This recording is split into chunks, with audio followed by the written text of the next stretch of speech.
Bom dia a Bom você, dia. bom dia a todos que estão ouvindo e assistindo. Olha, Adriana, esse fórum, ele teve aí o condão de ter congregado, aí foi um dos primeiros eventos que congregou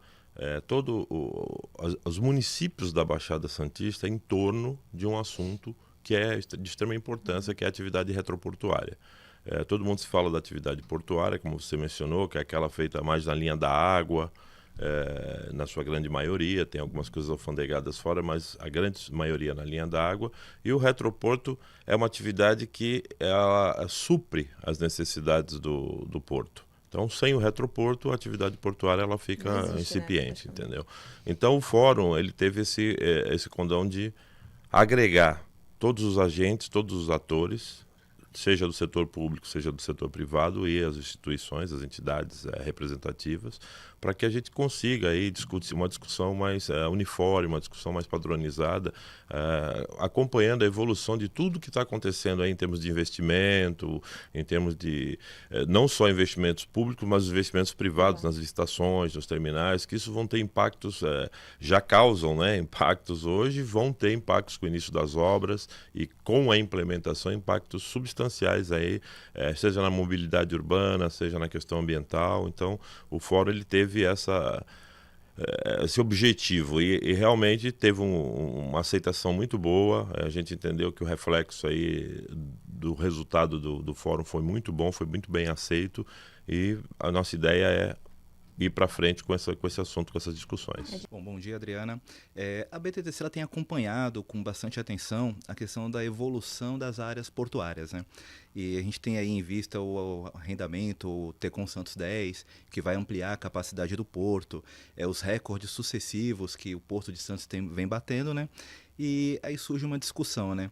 O que nós estamos desenvolvendo de área retroportuária para poder dar suporte para a área portuária? Quando você visita aí qualquer complexo portuário do mundo, o retroporto ele nasce junto com o porto. E você vê ali na correlação de cada metro quadrado de área portuária, você tem 2, 3 de área retroportuária. Só que aqui no Porto de Santos a relação é diferente, né? Basicamente um por um. Então nós precisamos fomentar o desenvolvimento dessa atividade retroportuária, porque é no retroporto onde a carga ela agrega valor, né? É lá, por exemplo, que temos os REDEX, que é onde recebe a carga destinada à exportação. É feito todo o trabalho de preparação dessa carga, acomodação em container, o próprio despacho aduaneiro, e essa carga é remetida para o porto para depois ser embarcado no navio. É lá também onde estão os terminais de contêineres vazios, onde o Rogério opera um grande terminal aqui em Santos, né? E é lá onde ocorre também a retirada do container vazio para exportação, toda a preparação do container, de acordo com o padrão com que ele vai ser utilizado, e também onde ocorre a devolução do container de importação, ou seja, o depot é onde termina a logística da importação e começa a logística da exportação. Então são áreas importantes aí para o nosso porto, né? E quando você olha outros complexos, o porto é um local de mudança de modal, onde você tira ali do modal ferroviário, rodoviário e coloca no modal aquaviário. E aqui é diferente, né? Um pouquinho diferente esse modelo, onde o porto ele também realiza atividades de estufagem de containers e também armazenagem. Ou seja, é uma área que já está ali sobrecarregada e ainda comporta essas outras atividades. Então, nós vimos a importância de discutir a expansão do retroporto justamente para isso, para ampliar a capacidade retroportuária, criar novos locais para acomodar essa atividade, redex, depots, transportadoras e outras mais, para poder dar sustentação ao crescimento do porto. E outros fatores também levaram essa discussão, né? A gente tem aí, acabou de falar agora há pouco, né, a operação do sistema Anchieta Imigrantes, Sim. 5x3, considerando que para a carga chegar no porto, nós só temos duas vias, que Que é é a a Via Anchieta. Anchieta, que foi construída aí em 1950, 60. Ou seja, suas curvas ali já não comportam mais o padrão atual de veículos que descem ao Porto de Santos. Precisamos avançar, discutir aí a terceira pista, um modelo mais sustentável, né, que também não sobrecarregue o município de Cubatão. E foi até uma das grandes preocupações colocadas ali no evento. Devemos avançar também nas discussões do projeto da Linha Verde, que é uma nova conexão entre a área retroportuária ali de Santos, a área continental, né, com o Rodoanel. Então nós precisamos pensar, avançar nessas novas soluções, porque senão a gente corre o risco de engargalar aqui o porto, né? Então esse fórum foi justamente para fazer esses debates. E um ponto importante desse fórum é que toda a pauta foi construída em conjunto com os secretários municipais. Então procuramos ali previamente entender as demandas dos municípios, aglutinar essas pautas, ordená-las e partir para o painel já para uma discussão mais produtiva, uma construção ali que saia uma pauta, que tenha uma continuidade nesse processo. Então, esse Fórum Investe Retroporto, idealizado aí pela BTTC, pela diretoria da BTTC, é a primeira edição de outras discussões que ocorrerão, porque a gente também precisa discutir a capacitação da mão de obra na área retroportuária, as questões ali que envolvem a própria reforma tributária, né? Que a tendência da reforma tributária é trazer mais cargas para o Porto de Santos, cargas que foram perdidas anteriormente para os portos do Sul tendem a voltar para o Porto de Santos, então tem que preparar a estrutura para poder agregar toda essa demanda que está por vir. O que nós precisamos hoje para você mitigar os problemas maiores que já existem, já existentes. Nós estamos falando dos aumentos de volume que estão esperados aí em função do túnel, em função da terceira via da Imigrantes, em função do Santos Tecon 10 e por aí afora. A melhoria dos acessos. Para você ter uma ideia, como o Wagner mencionou, nós temos uma pista de descida com 2 mãos para Santos, para toda a carga que vem para Santos. Uma pista estreita, onde os bitrens e os rodotrens, que são caminhões de 30 metros, têm uma dificuldade gigantesca de trafegar. Procuram até vir em horários específicos com menor fluxo de trânsito para evitar acidentes. E nós temos aí a problemática de ter um único viaduto de acesso para todo o porto. Quer dizer, se nós consideramos que nós somos o maior porto do Hemisfério Sul, é até um pouco vergonhoso a gente comentar isso aqui. Então, a primeira coisa, é óbvio que hoje se fala, olha, com o novo terminal, com a pista da Imigrantes, está no pacote a construção do acesso, mas eu acho que assim, a questão das prioridades, elas precisam ser restabelecidas. Esse acesso, ele independe de qualquer outra obra, porque ele já é necessário. Até porque para um desenvolvimento, se você não pensar no básico, não adianta nada você ter um porto desenvolvido, o progresso chegar, um mega terminal que a gente está prevendo, uma movimentação maior, mas se não existe o fluxo, né? A gente vai cair no mesmo problema que são os gargalos. Exatamente. Então essa questão é uma questão fundamental, quando você me pergunta a questão prioritária para a gente colocar o problema agora. A segunda questão, eu gostaria também de colocar isso como uma prioridade, é o quê? Por isso o fórum foi colocado. O que acontece, Adriana? O Santos, nós estamos numa ilha, né? Então, o metro quadrado, com esse crescimento, o metro quadrado em termos para atividade, principalmente retroportuária, porque ele vai aumentar para a atividade portuária. E a tendência é que diminua a capacidade da atividade retroportuária próximo da linha d'água. Então, como acontece em todas as cidades do mundo, a atividade retroportuária, quando isso acontece, esse crescimento muito grande da atividade portuária, ela vai se afastando um pouco, porque como é uma atividade, não é uma atividade fim, né, é uma atividade de suprimento da atividade portuária, ela vai se afastando um pouco mais da linha d'água e vai buscando alternativas áreas, de acesso.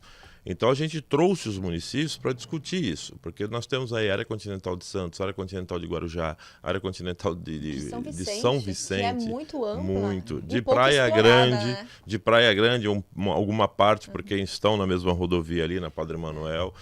Então nós trouxemos os secretários, o poder público, digamos assim, e nesse primeiro fórum que foi discutido principalmente com os empresários do ramo de retroporto, é o quê?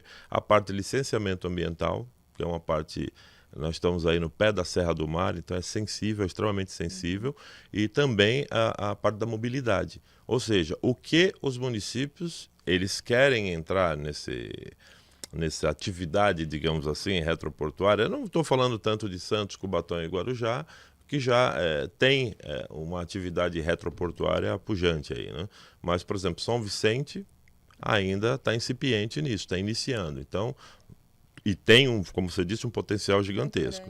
Então, trazer eles para essa discussão, para todo mundo se alinhar e uniformizar padrões para que comece certo, digamos assim, né? Exatamente. Nós começamos Haja certo. uma sinergia Uma entre as sinergia cidades. entre todos falem a mesma língua, todos em termos de normatização, em termos de liberações, porque a vontade política é uma coisa, a execução política é a outra, muito entendeu? complicado. Então a gente tentar alinhar essas expectativas para que a atividade portuária possa, como disse o Wagner, evoluir junto com a portuária. Ainda que seja no 1 para 1, mas junto, porque do jeito que está acontecendo, com essas ampliações todas, nós vamos. O 1 para 1 vai ficar ainda talvez complexo se a gente não conseguir alinhar isso aí. Entendeu? Inclusive, foi um dos assuntos da frente parlamentar essa semana, eles estão discutindo, né, essa mobilidade maior. A gente precisa mesmo esse olhar cuidadoso para ter mais pistas, né? Vias de acesso para cá. A Rua do Adubo, por exemplo, no lado de Guarujá, sempre foi um problema, né? Sempre foi um problema, continua sendo, e ali precisa um projeto bem grande para poder resolver aquilo, porque é impossível você ter um fluxo de caminhões daquele no maior terminal de contêineres de Santos, do Porto de Santos, né, e ser acessado por um único caminho, digamos assim, com moradias no seu entorno. Então, isso dificulta essa questão da relação porto-cidade. Exatamente. Entendeu? Não há uma sinergia. Não há uma sinergia. É sempre alguém reclamando do caminhão, mas o caminhão é necessário para o desenvolvimento, para a geração de emprego, para a geração de receita para o município, até para atender as demandas para o município atender as demandas daquela própria população que está naquele entorno ali, entendeu? E quando você avalia a infraestrutura de acesso ao porto, né, nas duas margens, a gente só tem um acesso para cada margem. No caso do Guarujá, a Rua do Adubo, né? Exatamente. E aqui em Santos, a entrada Barata, do porto. né? Augusto Barata ali. E o incêndio que teve na Ultracargo, salvo engano, em 2015, sim, né? Eu fiquei muito tempo ali. Então, Foram 9 dias com o maior incêndio na época. Não deixou um aprendizado, né? Porque ali o porto travou por conta Exatamente. daquele incêndio. Então ali já levantou a discussão, olha, precisamos de novos acessos, precisamos criar uma saída de emergência da Lemoa. E você vê, passados 10 anos, nada aconteceu. Quando a gente fala também de acesso ao porto, né? Eu recordo, eu estou na BTTC desde 2010. Um dos primeiros debates que eu fui era justamente mostrar o nível de serviço da descida da serra, né? E já apresentava ali nível de serviço F, que ou seja, é um dos piores serviços, é sempre engargalado, não tem horário ali de folga, né? E passado 15 anos, a gente ainda está discutindo a terceira pista da Imigrantes, né? Então, assim, a gente precisa começar a pensar em infraestrutura para frente, entendeu? Não adianta hoje fazer a terceira pista que já vai começar engargalada. A gente precisa pensar adiante. O que iremos fazer para, além da terceira pista, criar uma nova opção com folga para que o porto cresça, para que tenha mobilidade entre as cidades. No caso do Guarujá, eu também recordo ali que a via perimetral começou a discutir ali em 2008, 2010. Passados 15 anos, continua com a Rua do Adubo, com aquele viaduto que não ajuda muita coisa. A gente continua com semáforo ali, numa das principais vias ali de Vicente Carvalho. Então, esse avanço da infraestrutura precisa acontecer de forma séria. As prefeituras precisam participar mais desse processo. E também aí, Porto de Santos e qualquer órgão aí que esteja interagindo com essa atividade precisa acompanhar esse desenvolvimento e já ter soluções para adiante, né? Não adianta a gente ficar sempre correndo atrás e tentando resolver ali aquele gargalo de momento, né? Até porque quando a gente faz essas obras de emergência, né? A gente cria mais gargalos ainda no porto. Igual está acontecendo hoje a obra ali no viaduto da Lemoa, Sim. que vai melhorar, mas até melhorar traz alguns transtornos, entendeu? Então a gente precisa pensar adiante. Aliás, ontem houve alguns representantes ali reunidos, autoridades. A Thaís Margarido, secretária de Porto ali do Guarujá, também estava. Vocês questionaram isso, né, com os órgãos ali, com os representantes do governo, dos governos. Houve algum avanço? Alguma novidade? Ocorreram boas notícias, né? Assim, os municípios estão se preparando para o que está para acontecer, né? O túnel, o aeroporto, a própria expansão da atividade retroportuária, mas a gente precisa de um pouco mais, né? Precisamos avançar com as perimetrais, precisamos avançar com essas obras de novos acessos, né? A gente discute aí o Tecon Santos 10, um novo acesso ao porto, mas isso precisa acontecer. Então, acho que tem que sair do processo de discussão e ir para o processo de execução, né? Exatamente. Então, precisamos avançar nessa frente. O modal ferroviário também é um outro setor que precisa de atenção, né? Também, Adriana, mas eles estão bem mais avançados do que o nosso segmento, que é o segmento de contêineres. O nosso segmento de contêineres ele tem um problema porque as origens são origens muito distintas. Então você tem o container, ele chega, até por conta de que é uma embalagem, ele chega nos mais distantes destinos, diferente da ferrovia. A ferrovia ela tem uma concentração de cargas, o granel, que é o que mais transportado pela ferrovia. Chega a ser, eu acho que o 90% do que é transportado hoje pela ferrovia. Então, o que acontece? A concentração de carga desses granéis para a região ela é muito mais fácil de ser movimentada do que o rodoviário. Então, eles concentram carga em determinados armazéns, silos, a linha férrea passa próximo, carrega os vagões já vão direto para os terminais específicos. Pode melhorar? Pode. Precisa melhorar? Pode. Está sendo construída a pera ferroviária.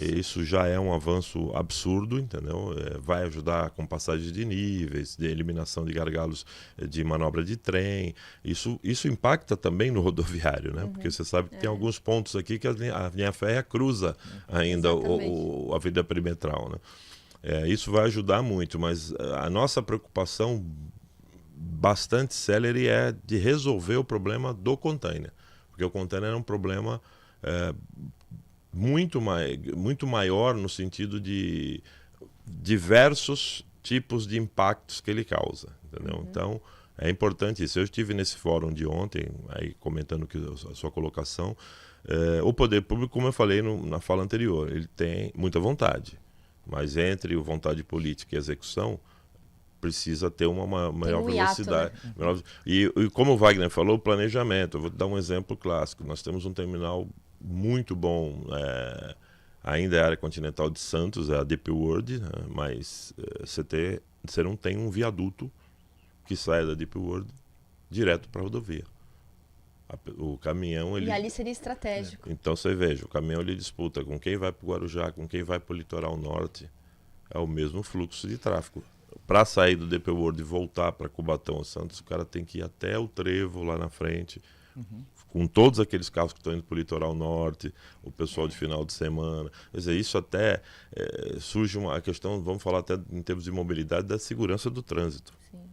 Você entendeu? Porque você tem carros de passeio com famílias e tem caminhões. Quer dizer, num acidente você pode ter uma fatalidade gigantesca. Se você tem um acesso, a construção de um viaduto que não é apenas de acesso de saída e ligação, que não é uma coisa muito complexa, você resolveria um problema desse. Mas esse planejamento, a gente vê que falta esse planejamento e essa visão para o poder público, entendeu? Na verdade, muitas vezes falta até a visão, né? Porque você pega, por exemplo, hoje um container que sai lá do Guarujá e quer ser embarcado na DP World, ele tem que ir até Cubatão, fazer o acesso ali embaixo em frente ao Ecopátio, voltar, subir aquela serrinha novamente para chegar na DP World. Sendo que ali você fazendo um viaduto que seja depois do pedágio, você conseguiria eliminar esse problema e reduzir de forma significativa o fluxo de veículos ali na área de Cubatão. E o número de acidentes também. Ou seja, assim, o maior beneficiado disso seria o município de Guarujá. Porém, o município de Guarujá e de Cubatão, né? Porque reduziria o fluxo ali em Cubatão. Mas a obra aconteceria na área de Santos. Então, por isso a importância dos municípios conversarem e alinharem essas pautas. Porque, independente da obra ser no município, ela beneficia 2 outros municípios que estão ali próximos. Sim. Então, a ideia do fórum foi justamente isso, né? Trazer os secretários para discutir pautas comuns. Porque acho que todos aí trabalhando junto, né? Até a questão, por exemplo, das marginais ali de São Vicente e Praia Grande. É uma obra que, se ocorrer, tem grande potencial de desenvolver as retroáreas dessas regiões e beneficia também os 2 municípios. Então é preciso que os 5 municípios aí que têm potencial para atrair essa atividade retroportuária estejam conversando juntos. Porque acho que juntos conseguem ter até mais força, né? E até uma notícia importante, né, que teve lá no nosso fórum da BTTC é a questão do licenciamento ambiental, né?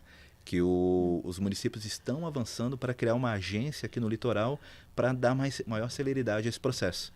Então, hoje, algo que é moroso, né, depende de anuências aí de órgãos do Estado, a tendência é que isso comece a ocorrer pelos municípios. Os municípios já estão se preparando, já estão avançando para isso. A ideia é criar aí um consórcio, né, para dar maior celeridade a esse processo de licenciamento ambiental de novos terminais. Então, essa é a principal novidade, digamos assim, que foi debatida ontem. Sim. Na questão ambiental. Sim. A gente ainda enfrenta muito problema, né?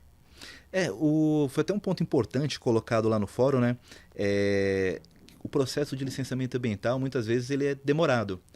mas a gente precisa analisar por que às vezes ele é demorado. E quando você começa a analisar processo por processo, você vê que algumas vezes ele é demorado pelo início incorreto daquele processo, né? Você avança com todo o processo de planejamento, de infraestrutura do terminal, mas esquece de conversar com o órgão ambiental para ver se ali é uma área que permite aquela atividade, se tem que fazer uma outra medida mitigatória. Então, o recado que foi dado... ali, volta novamente o processo. Tudo, e aí o órgão ambiental fica como vilão do processo, né? Então, o recado que eles deram lá foi, converse com o órgão ambiental antes. Vamos construir juntos, para que o órgão ambiental não seja vilão desse processo. Ele contribua e dê a melhor solução para a exploração dessa atividade. Então, Adriana, é importante isso. Um esclarecimento que foi feito, que até os empresários, eles ficaram extremamente surpresos pela falta também um pouco de conhecimento, obviamente, né? As prefeituras, elas têm uma estrutura ambiental. Algumas prefeituras têm convênio com a CETESB para licenciamento de baixo impacto. Aí você pergunta, mas por que eles não têm para médio, para alto impacto? Porque aí você envolve uma contratação de uma quantidade X de profissionais especialistas, técnicos, biólogos, geólogos, topógrafos. E essa mão de obra é uma mão de obra cara ao município, né? Especializada. Especializada. E você precisa ter uma demanda muito grande para que ela tenha, o município ele gere essa despesa, né? Porque senão a contrapartida fica complicada. Então a explicação foi essa também, que é extremamente importante. Uma agência regional, que é o que eles chamam, que já existe no Vale do Paraíba, inclusive estão copiando esse modelo. A agência regional do Vale do Paraíba começou com 9 municípios, hoje já tem 17 municípios. Os licenciamentos deles, que demoravam aí uma média de 1 ano e meio, 2 anos, algumas coisas de alto impacto até maior, então em torno de 60, 90 dias. Nossa, que diferença, né? Os de baixo impacto, 30 dias, porque a vegetação já é menos complicada, que é uma vegetação nativa.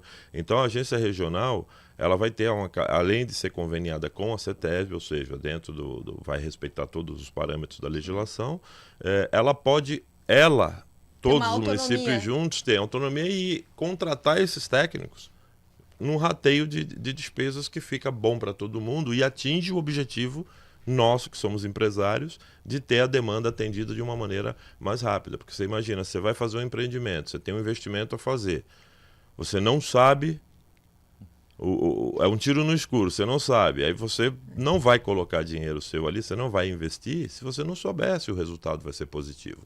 Então, se você tem uma demanda que você sabe que em 60 dias você tem uma resposta, em 90 dias você tem uma resposta, está dentro de um planejamento de programação de investimento. Entendeu? Agora, 2 anos, 3 anos, às vezes até você desiste, você vai para uma outra medida, uma outra situação, um outro investimento. Então, foi importante o fórum que trouxe esses esclarecimentos e aproximou bastante o pessoal, até para entender o papel da entidade, né, das secretarias de meio ambiente e da CETESB nesse contexto. Então. O Wagner comentou também sobre a questão da capacitação de mão de obra. A gente precisa disso. Vem aí um terminal muito complexo, muito grande. A gente falou da mobilidade, vai refletir mesmo. Mas também tem a questão da capacitação da mão de obra, inclusive na construção do túnel, né, entre Santos e Guarujá, que os prefeitos estão se mobilizando. O prefeito de Guarujá, Farid Maggi, o prefeito de Santos também se mobilizando, Rogério Santos, para que sejam absorvidos a mão de obra local. Mas também é preciso capacitar essa mão de obra, não é? Sim. No cenário atual já faltam aí operadores de empilhadeira, movimentadores de mercadoria, próprios caminhoneiros também faltam hoje no período atual, né? Então, existem órgãos, existem instituições que dão essa qualificação, mas a gente precisa fomentar esse processo. Por exemplo, o SESC-Senat, ele tem esse processo de qualificação, tem Senai, tem outras escolas técnicas, mas a gente precisa organizar isso para que essa mão de obra capacitada chegue até as atividades tanto portuárias como retroportuárias. Você disse bem, né, a questão do túnel Santos-Guarujá, que deve demandar em torno de 4 a 6 mil empregos. Né? E se nós não qualificarmos a mão de obra local, a tendência é que venha a mão de obra de outras regiões. E isso é um grande problema, né? A gente teve aí as obras da Anchieta, da Imigrantes, que a mão de obra veio de outra localidade e se instalou ali na região. Então a gente precisa preparar os munícipes aí para pleitearem essas vagas de emprego e participarem desse processo, porque aí você deixa o recurso aqui na cidade e você não cria um problema social futuro, né? Exatamente. Porque quando essa mão de obra vem, ela se instala na cidade. Aí a desordenada expansão urbana, Sim. né? Então a gente Irregular. precisa dar esse passo, né? Então, Adriana, sobre esse aspecto, eu acho que a gente tem que abordar, inclusive no fórum isso foi conversado, ontem foi discutido, a gente tem que abordar sobre dois ângulos. O primeiro ângulo é do poder público. Neste caso específico, eu acho que o envolvimento do poder público ele tem que ser um pouquinho mais na base primária. Que é o quê? Hoje, a atividade portuária e a retroportuária, elas ainda têm um preconceito na região. Então, o que acontece? O poder público ele precisa, lá no ensino fundamental, começar... Na educação de base. Na educação de base, começar a mostrar o que é o porto, quais as atividades que tem, se você pode seguir uma carreira, ter um plano de carreira no porto, quais são os salários, quais são as remunerações, que tipo de formação que você precisa ter para isso. E aí você trabalhar também a capacitação. E a capacitação ela também tem dois níveis, que é um nível regional, ou seja, nós estamos aí na Baixada Santista, então você pode ter um empreendimento em Santos, com mão de obra de Santos, Guarujá, Cubatão, ok, você ainda está com uma... Mas, por exemplo, se você vai abrir um empreendimento em São Vicente, hoje, eu te garanto que você vai ter uma dificuldade gigantesca de empregar a comunidade local, que é muito melhor para quem está fazendo um investimento lá. Menos ônus, né? Você entendeu? Mas vai ter uma dificuldade grande. Você vai ter aí 30%, 20%, talvez 40% da mão de obra local. O resto você vai ter que trazer de Santos, vai ter que levar de Guarujá, de Cubatão, onde hoje existe uma mão de obra mais especializada, embora deficitária, como disse o Wagner. Então, eu acho que passa pelos dois momentos. Capacitar quem já está enxergando o que é atividade, entende que isso é uma atividade remuneratória satisfatória, que a pessoa pode criar sua família, pode ter um plano de carreira, pode evoluir. E o poder público trabalhar no ensino de base para fomentar o interesse por essas atividades. Eu costumo dizer uma coisa aqui, vou rapidinho mencionar o seguinte: você está numa reunião de pais do ensino médio, todo mundo conversando o que o seu filho vai fazer. Ninguém diz que o filho vai trabalhar com comércio exterior. Ninguém diz que o filho vai ser prático de navio. Ou é médico, dentista, engenheiro. Ou agora na área da tecnologia. Entendeu? TI, administração, engenharia. Ninguém chega assim, não, meu filho vai ser prático de navio. Meu filho vai ser operador de portainer. Meu filho vai ser planner de navio. Você não tem essa discussão. E os salários são bons. Excelentes, você entendeu? Por quê? Porque não tem essa cultura. Uma cidade portuária muito boa sua análise. Não tem essa cultura. E a gente vê assim, por mim, vamos dizer assim, né? Sempre nasci, fui criada em Santos e em nenhum momento eu lembro assim, no meu ano escolar de falar mesmo sobre o porto. Aliás, a população sempre torceu o nariz para o porto, pelo odor, pelos transtornos, e isso é um ponto fundamental, levar essa consciência para os jovens de que sim, você não precisa sair daqui para ir para São Paulo ou para o interior. Tem oportunidades aqui de empregos e de empregos bem remunerados, né? E olha, eu vou falar, você é mãe, é o melhor dos mundos, né? O filho ficar aqui, melhor trabalhar aqui, mundos. Ser bem empregado, montar a sua Exatamente. família aqui, tá próximo da família. Exatamente. Isso é fundamental. E aí eu lembrei agora de um projeto que o Marcos Santana, jornalista do Jornal da Ola, que escreve a coluna Barômetro, tem aí, já veio falar inclusive sobre esse projeto aqui, envolvendo escolas de Santos, justamente para aproximar e que essa população, esse jovem, entenda como funciona o porto. Bom, o Parque Valongo, eu acho que a prefeitura teve um trabalho bonito ali, levando muita gente para lá, mas o jovem ele tem que entender como funciona o porto. E que não existe essa diferença. A gente, na verdade, tem que trabalhar juntos, né? Tem que ter essa sinergia. Esse desenvolvimento tem que vir junto. E acho que por muitos anos não se pensou nisso, né? Não se pensou em cidades assim que jamais, expectativa, para você ter ideia, a nossa empresa, a Trustec, opera com contêineres vazios. Apenas contêiner vazio dos armadores, toda a movimentação. A gente abriu um pátio o ano passado em Praia Grande, na área continental. E esse pátio, ele hoje, eu posso dizer para você que ele está lotado. Nossa. São 35 metros, sendo uma situação engraçada nessa questão da mão de obra. Nas nossas unidades aqui de Santos, nós tínhamos por volta de 25% de pessoal de Praia Grande e São Vicente. Quando nós abrimos esse pátio, o pessoal pediu remanejamento. Por quê? Estão próximos de casa. Para nós foi um sucesso. Porque o ônus diminui com o funcionário. Entendeu? Não, né? e o funcionário trabalha mais satisfeito, Melhor. Qualidade de Não vida, pega né? trânsito. A economia circular do município fica melhor, porque ele mora lá, a família mora lá, ecossistema, né? consome lá. Então, a mobilidade melhora, porque é menos trânsito para cá, para Santos. O cara Chega fica no por trabalho ali menos estressado. menos estressado. Então, eu acho que essas coisas precisam ser levadas em consideração pelo poder público, nessa questão de capacitação, entendeu? Incentivar a nível básico as atividades e, se você incentiva, obviamente, a capacitação ela é uma consequência, porque a pessoa se interessa por aquilo e vai buscar a capacitação. E quando você olha, assim, a própria sociedade, ela, em alguns momentos, ela chega a ser contra a atividade portuária, né? Pegando uma experiência recente, né? Eu, agora em junho, assumi a presidência da Associação Comercial do Guarujá. E os empresários locais, por ser uma cidade turística, sempre torceram o nariz para a atividade portuária.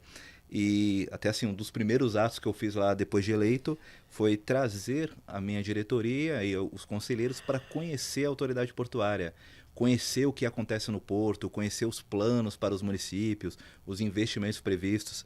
E isso foi muito importante porque esses próprios empresários que antes torciam o nariz para a atividade portuária, passavam em frente aí um dépôt, olhava aquele empilhamento de container, que coisa feia no início da cidade, aqui poderia ter um centro de convenções, poderia ter uma indústria limpa, entender o valor dessa atividade portuária e retroportuária.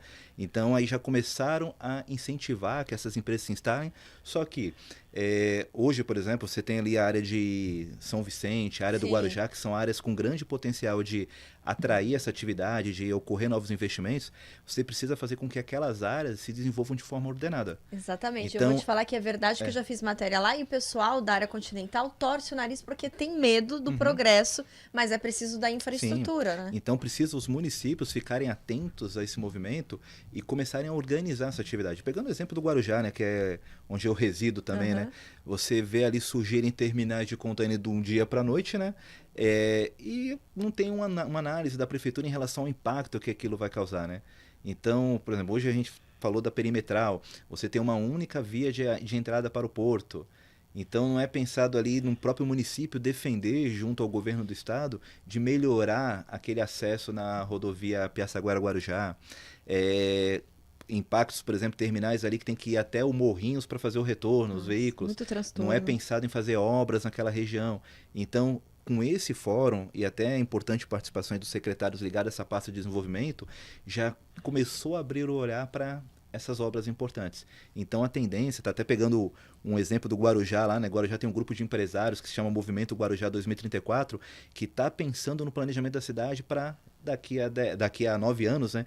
Quando o Guarujá vai completar 100 anos, já trazer uma situação melhor ali de mobilidade, de investimentos para a cidade. Que já tenhamos o túnel, né? Sim, e o que nós estamos trabalhando ali em grandes obras de mobilidade para justamente tanto a carga conseguir circular tranquilamente ali nas regiões portuárias e retroportuárias, como para que o turista também chegue no município sem sofrer impactos. Isso é verdade. Então isso a gente está avançando bem. Nosso cartão postal, né? Inclusive a gente tem uma reunião na semana que vem para discutir justamente essa nova obra ali de melhoria na chegada da cidade, para ver se a gente consegue avançar junto ao governo do estado para que essa obra ocorra também. Exemplo até do que nós fizemos ali na BTTC em relação ao viaduto de saída da Lemoa, que está avançando bem. A tendência é que no ano que vem já comece essas obras para pelo menos ajudar a Lemoa ali no fluxo de saída a desengargalar. Não tem jeito. Mobilidade acho que é realmente o principal aspecto. Eu entrando agora, só dar uma pausa aqui no nosso bate-papo, no site oficial da Secretaria de Meio Ambiente, Infraestrutura e Logística, olha só, 1 hora de espera do lado de Santos, já aumentou, como eu já tinha previsto. 1 hora de espera do lado de Santos e em Guarujá 1h10. Então imagina o pessoal do Guarujá que precisa até se locomover, até para os terminais. Com esse sol. Com esse sol. Numa fila de espera, né? Dentro de um carro, né? Exatamente. Então a gente precisa pensar muito. Assim, demorou-se muito para tirar do papel a questão do túnel, né? Mas esbarra na questão política, em várias situações que não deveria, né? Pela primeira vez houve a convergência em torno de um projeto, né? Exatamente. Porque a gente sempre viu, o federal quer a ponte, o estadual quer o túnel, ou vice-versa. E a população que sofre. E assim, aí tem as questões. Não tem como você hoje fazer uma grande obra sem gerar impacto. Sem ter que ocorrer desapropriações, sem ocorrer ali alguns ajustes nos municípios. E pelo menos dessa vez, o processo ele foi bem construído para que conseguisse alinhar, para que tivesse o menor impacto possível, né? Até recentemente ali no Guarujá teve algumas manifestações contrárias ao túnel, mas o pessoal entendeu a importância do túnel e viu que esse túnel ele vai conseguir trazer valor e agregar ali para o município. Então dessa vez, né, já vi várias obras, já até participei de inauguração de maquete, né? Hoje eu vejo com bons olhos essa obra. Acho que a tendência aí é que daqui a 5 anos a gente ainda continue com a travessia de balsas, né? Mas tenhamos aí novas opções para fazer a travessia, charme, né? digamos assim, né? Passa a ser um charme. Mas muitas pessoas ainda utilizarão a balsa, né? Depende muito de onde você está saindo do Guarujá Também. e onde você quer chegar em Santos. Sim. Mas a tendência é que seja um serviço melhor, até por conta agora da concessão do governo do estado, a tendência é esse serviço sofrer uma melhoria, né? Porque o estado, ao invés de ser gerenciador do processo, ele passa a ser agora fiscalizador, né? Então a tendência é que ocorram algumas melhorias. E também a população tem que ter consciência, porque com as obras do túnel imerso, vai ter um problema ali no canal do Porto, né? Provavelmente, por algum momento, é uma logística, na verdade, aquilo ali, né? Imaginar que o canal de navegação vai ter que ser paralisado por algum tempo. Aí você tem que escolher um horário ideal, né? Adriana, mas assim, isso é o que a gente fala, acontece no mundo inteiro. É planejamento. Quando você planeja, os armadores eles têm as escalas deles, têm as questões de datas, mas se você dá para a pessoa um planejamento, olha, no dia, daqui a 6 meses, na semana tal, eu vou interromper a navegação no canal. Você tem 6 meses para fazer um planejamento. Você antecipa, você pula a escala, você altera. Então, o que não pode é aquela coisa sem planejar. Sim. Olha, amanhã nós vamos fechar o canal. Aí não tem como, entendeu? Então, eu acho que até porque vai melhorar também para eles. Quando você melhora a mobilidade urbana e ela se transporta para as cargas, né, vamos dizer assim, o que acontece? Você melhora o fluxo de operação de navio, porque as cargas chegam mais rápido, elas saem mais rápido. Então, atende também a demanda de operação de navio. No caso dos passageiros, também, você melhora o fluxo de tráfego para todo mundo, para quem vai embarcar, para quem vai desembarcar. Então, o impacto, depois da obra concluída, ele é positivo para todos, entendeu? Então, com planejamento, com prévio aviso, seja das interrupções, seja das obras, tentando mitigar ao máximo aí os reflexos, eu acho que todo mundo, com o resultado final, conhecendo o resultado final, todo mundo acaba aceitando. Exemplo do que aconteceu na entrada do porto, né? As obras estão correndo pelo município, teve planejamento, ocorreram várias reuniões com os empresários e todo o cronograma foi posto.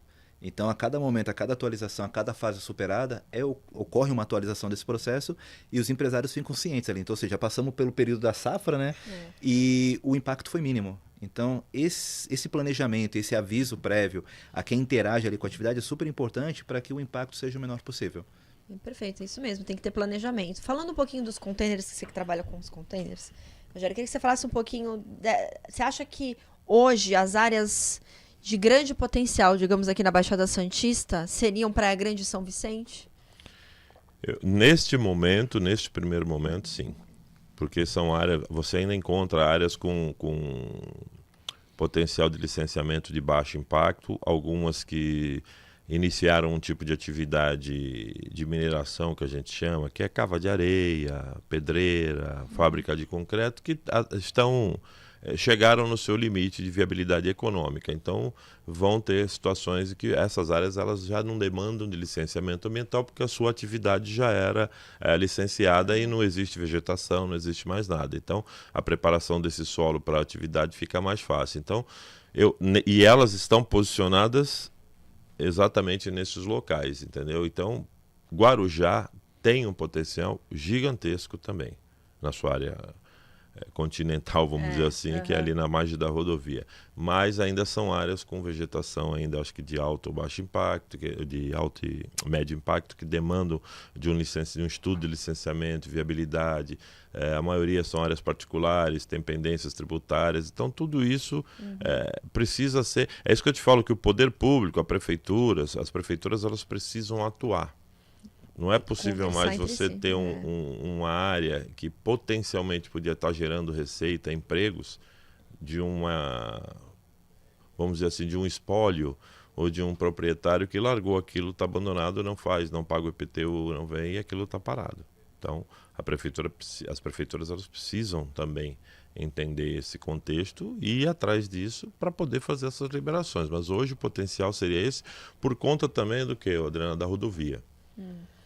Então, empreendimentos à margem de rodovia, especialmente ligados a retroporto e porto, são as melhores condições operacionais. Porque você sai da rodovia, acessa e volta e já acessa direto para a rodovia e faz o que você tem que fazer. Ou vai para o porto, ou vai para o interior, ou vai para outro estado. Quer dizer, isso é fundamental. Eu acho que hoje os potenciais maiores são São Vicente e Praia Grande. Tanto que a nossa empresa está em Praia Grande já hoje.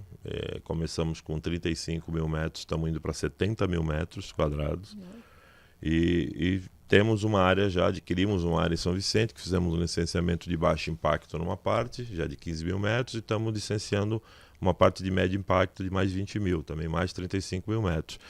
E estamos em busca de novos espaços, entendeu? Porque a gente entende, como eu te falei, a atividade portuária crescendo, os terrenos na beira da água eles vão acabar sendo ocupados por essa atividade portuária, que é uma atividade de valor agregado maior. Então, para nós que operamos com contêineres vazios, que são atividades de valor agregado um pouco menor, a gente vai sendo empurrado um pouco mais para trás, né? Mas isso não é mérito nosso, isso aconteceu em Salvador, Paranaguá, Rio Grande, em todos os portos, isso é uma história.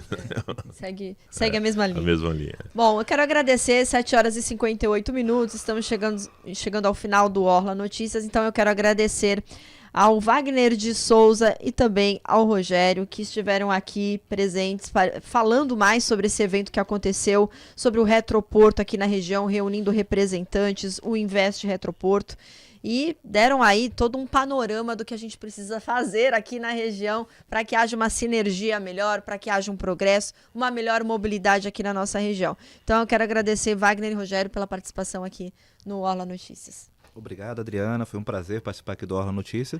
E a BTC está à disposição. Sempre que tiver alguma discussão que a gente possa levantar aí o assunto da retroárea, a BTC sempre vai estar participando desse processo. Muito obrigada, Rogério. Adriana, obrigado pela oportunidade. Eu sou um entusiasta do setor, já estou há mais de 40 anos nessa área. Falo para o Wagner, tivemos essa semana já terça, quarta, quinta evento, mas falei para ele, é importante porque esses espaços que são abertos, como eu te falei, divulgam essa atividade, quebra um pouco esse paradigma de preconceito com a atividade retroportuária e portuária, em especial a retroportuária.